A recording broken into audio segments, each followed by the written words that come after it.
तो भोनी माने नमस्कार।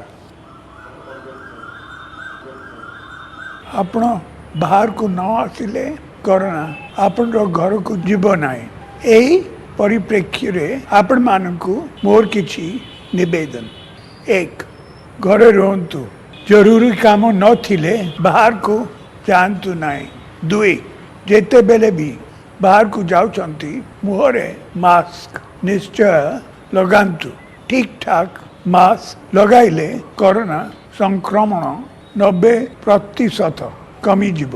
तीन, हाट बाजार ऑफिस बा ट्रैफिक सबुठारे सामाजिक दूरता रक्षा करंतु, कारण हम पाखरे ये कोरोना पॉजिटिव अच्छी ता हमें जानी पारिबा नाई। चार, हमर निज लोक केही कोविड हॉस्पिटल को जाओ या केही केबे चाहिबो नाही। तेणु घर को फेरिबा परे भल भावरे साबुन रे 20 सेकंड पर्यंत निश्चय हाथ धोंतु।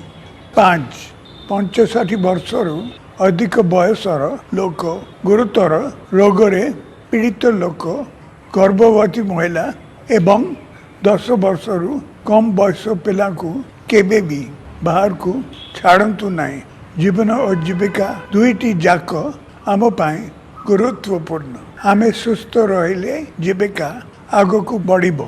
जीविका उपरे मध्य सरकार को ध्यान देबाकू हेबो। लॉकडाउन कोहल होईची जीविका पाई, किंतु जीवन प्रति यह जेपरी विपद सृष्टि न करिबो सेतिपाई आमे निजे सावधान रहिबा जरूरी। वर्तमान परिस्थिति रे आत्म संयम एकमात्र विकल्प। आमे निजे ही केवल निजको और निज परिवार को सुरक्षित रखि पारिबा। मु पुणी थरे आपण मानकु अनुरोध करूछि जे जून मास आम पाई बहुत गुरुत्वपूर्ण। तेणु आपण घरे रहंतु, कोरोना ठारू दूर रे रहंतु, सरकार को गाइडलाइन को भल भाव रे पालन करंतु।